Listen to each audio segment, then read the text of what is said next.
Rebonjour, alors deuxième partie de 4.7, commençons par les réponses du quiz. Donc, lorsqu'on étudie l'effet Doppler lumineux, existe-t-il un référentiel privilégié? Si oui, lequel? Eh bien non. En fait, contrairement au référentiel privilégié de l'air, dans l'effet Doppler sonore, parce que les ondes sonores se déplacent par rapport à l'air, la lumière se déplace à la même vitesse par rapport à n'importe quel référentiel, donc il n'y a pas de référentiel privilégié. Que veut-on dire par effet Doppler longitudinal? Alors, on s'intéresse seulement aux vitesses qui sont dans la direction où la lumière est émise. Donc, la direction radiale, finalement, entre l'émetteur et le récepteur. Donc, pas à la vitesse qui serait latérale, si on veut, qui serait de côté.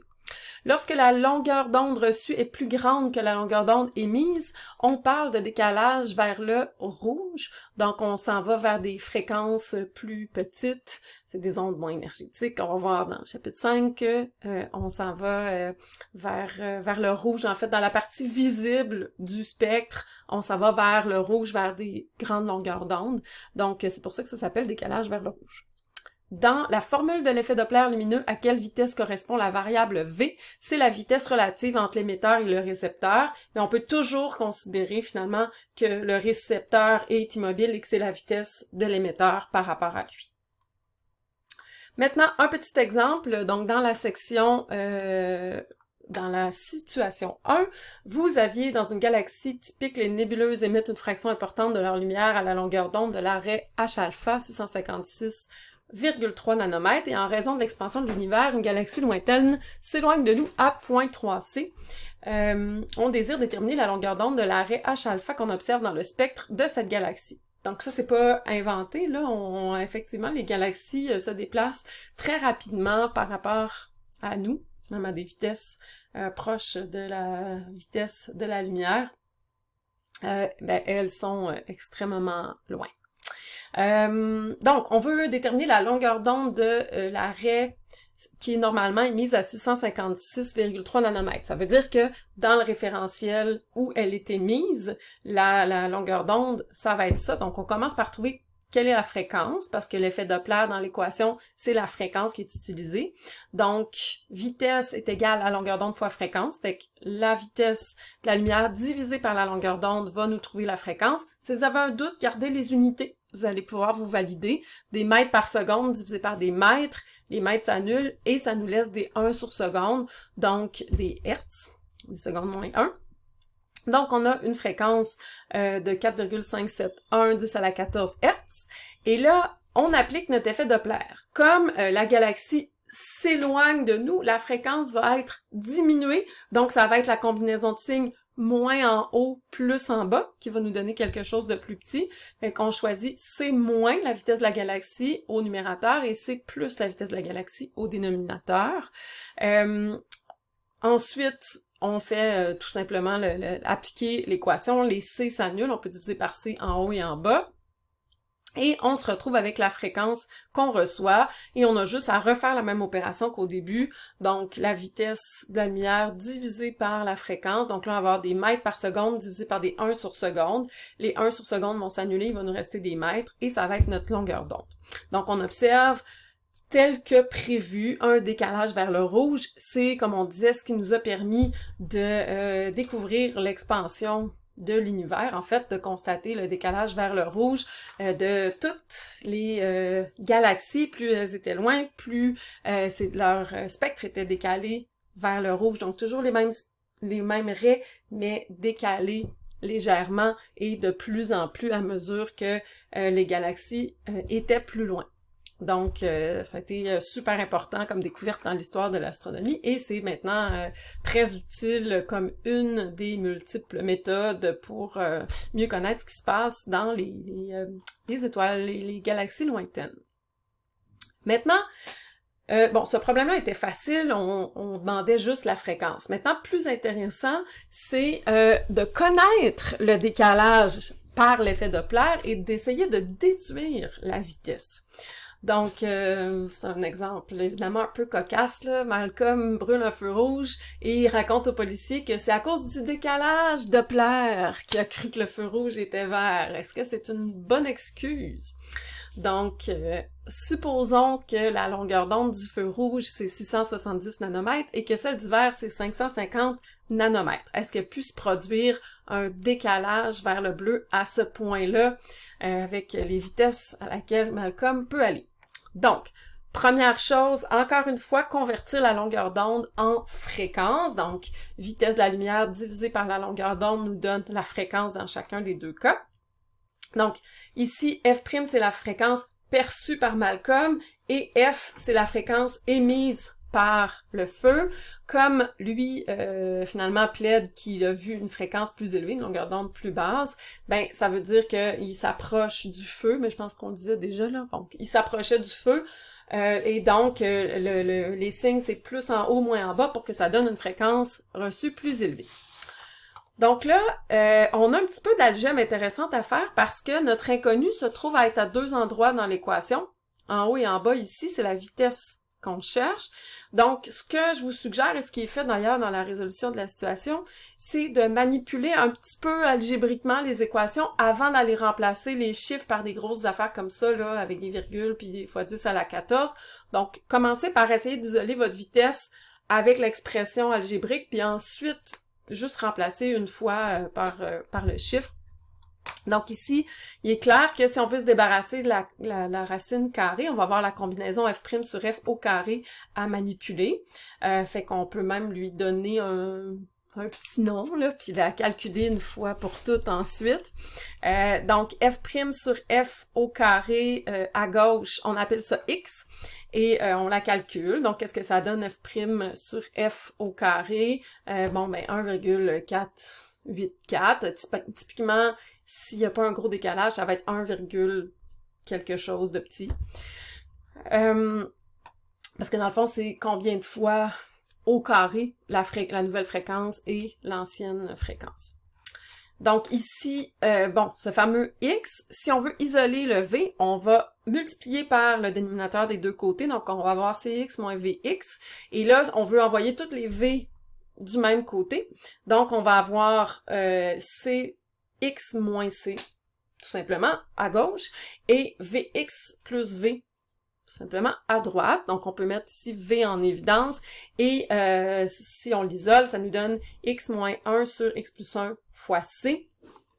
Et donc, c'est là que ça devient intéressant d'avoir donné un nom à x plutôt qu'avoir traîné partout ce gros chiffre-là sur ce gros chiffre-là au carré là, dans nos expressions.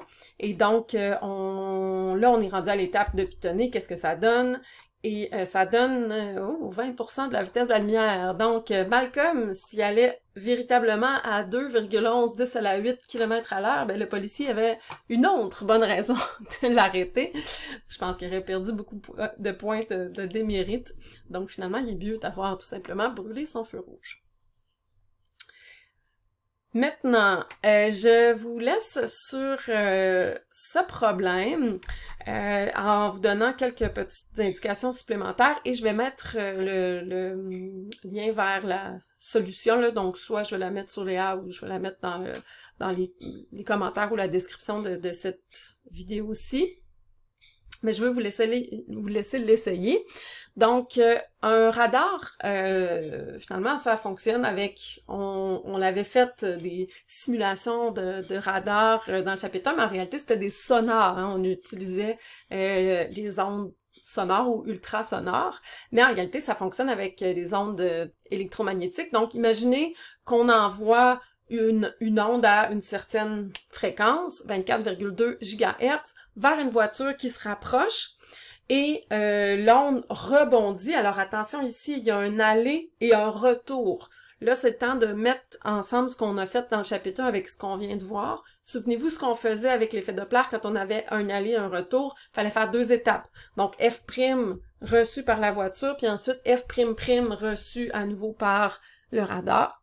Et si on combine finalement ce qui est reçu par le radar avec ce qui a été envoyé par le radar, on voit une fréquence de battement de 6000 Hz. Encore là, souvenez-vous, qu'est-ce que ça veut dire les battements? Donc, c'est la différence entre les deux fréquences. Fait qu'on va se servir de ça pour connaître la fréquence qui est reçue. Et on demande la vitesse de la voiture. Donc, encore une fois, il y aura un petit peu d'algèbre à faire à la manière de la situation qu'on vient de voir ensemble là, avec Malcolm. Sauf qu'il y a vraiment une différence importante. Ici, c'est un aller-retour. Donc, là, je vous ai donné pas mal d'indices. Je vous laisse l'essayer et je mettrai la solution dans une autre vidéo ou peut-être juste écrite. Je prends les 5 minutes qui me restent pour juste revenir un petit peu sur le paradoxe des jumeaux. J'avais fait déjà un complément, mais pour ceux qui, en tout cas, qui sont peut-être mêlés entre les délais de vision puis les effets relativistes, juste préciser que ce n'est pas la même chose. Donc, oui, la lumière prend un certain temps à nous parvenir, donc ça, c'est important que vous le compreniez. Elle voyage à une certaine vitesse qui est pas infini, hein, c'est très très très rapide, mais c'est pas infini, 3/10 à la 8, et donc il y a un certain délai de vision. Fait que si en plus les objets bougent, ben dans le fond, s'ils bougent à des vitesses relativistes, ben là il y a deux effets qui vont se complémenter. Le fait qu'au moment où vous recevez la lumière qui a été émise à un certain point, l'objet est déjà plus à ce point-là, et les effets relativistes normaux, finalement. Donc ici, on voit, par exemple, le cube qui se déplacerait, ben la face du cube qui est la plus éloignée, ben la lumière prend plus de temps à nous parvenir. Donc, finalement, quand on va avoir, si le cube se déplace, lui, à la même vitesse, la face avant et la face arrière, ben nous, on va recevoir la lumière qui vient venant de la face avant, d'il y a plus longtemps. Donc, on voit l'image de la face arrière, là où elle était il y a un certain temps, qui est plus long que l'image qu'on reçoit de la face avant. On la reçoit aussi de là où elle était il y a un certain temps, mais un temps moins long, parce qu'elle a voyagé moins longtemps. Et donc, quand on regarde des choses qui vont à des vitesses relativistes, il faut vraiment combiner les deux effets, en fait. Puis juste pour boucler la boucle avec ce qu'on vient de voir sur l'effet Doppler tient compte des deux, en fait. Donc, l'espèce de délai de vision, ben, on en tient compte quand on parle de l'effet Doppler, c'est comme le délai du son, finalement, qu'on utilisait dans le chapitre 1. Donc, c'est un tout en un. Puis là, je veux juste aller rapidement vous expliquer que dans cette section-là, si le paradoxe des jumeaux vous intéresse, vous avez vraiment le paradoxe des jumeaux qui est réexpliqué, mais en utilisant ce qu'on vient de voir avec l'effet Doppler, et ça rend ça un peu plus intelligible, finalement. Donc, là, moi, je l'expliquerai pas en long et en large, mais je vous invite à faire pause si vous avez envie de lire un petit peu à l'écran. Qu'est-ce qu'on résume, c'est la même chose qui est dans le manuel. Et ça, c'est pour le retour. Et aussi, à aller voir la fiche synthèse que vous avez à la fin du chapitre 4. Encore une fois, le paradoxe des jumeaux, je vous demande pas de le comprendre, sauf que si vous forcez à le comprendre, ça va vraiment vous permettre de bien intégrer tout ce qu'on a vu. Parce que ce qu'il y a là-dedans, c'est le ralentissement du temps, la contraction des longueurs et l'effet Doppler. Donc, c'est les trois sections principales qu'on a faites. Fait que je vous invite à aller consulter ça et essayer de voir comment est-ce que le paradoxe des jumeaux peut s'expliquer très bien avec ces trois effets-là. Faut juste savoir que quand on regarde quelque chose comme dans un télescope, vraiment, il faut tenir compte à la fois du délai de vision et des effets relativistes. Et la seule formule qu'on a vue qui nous permet de tenir compte des deux en un, c'est vraiment l'effet Doppler. Donc, ici, par exemple, si j'observe, par exemple, dans cette situation-là, on pourrait dire, j'observe au télescope Astrid qui est dans l'astronef, qui fête ses anniversaires. À quel rythme je vais la voir fêter ses anniversaires? Mais ce rythme-là, c'est le rythme dicté par l'effet Doppler. Donc, si la fréquence à laquelle elle fête ses anniversaires, c'est à tous les 1 an dans son référentiel, mais la fréquence à laquelle moi, je vais la voir fêter ses anniversaires quand elle s'éloigne de moi, c'est 1/3 de ça. Donc, ça va être une fois toutes les 3 ans, finalement, que je vais mesurer dans mon référentiel. Alors que quand elle s'approche, la fréquence à laquelle je vais la voir fêter ses anniversaires, ça va être 3 fois par an. Fait que c'est ça qui permet de de réconcilier. Là, je vous ai pas tout expliqué en long et en large, là, mais le paradoxe des jumeaux.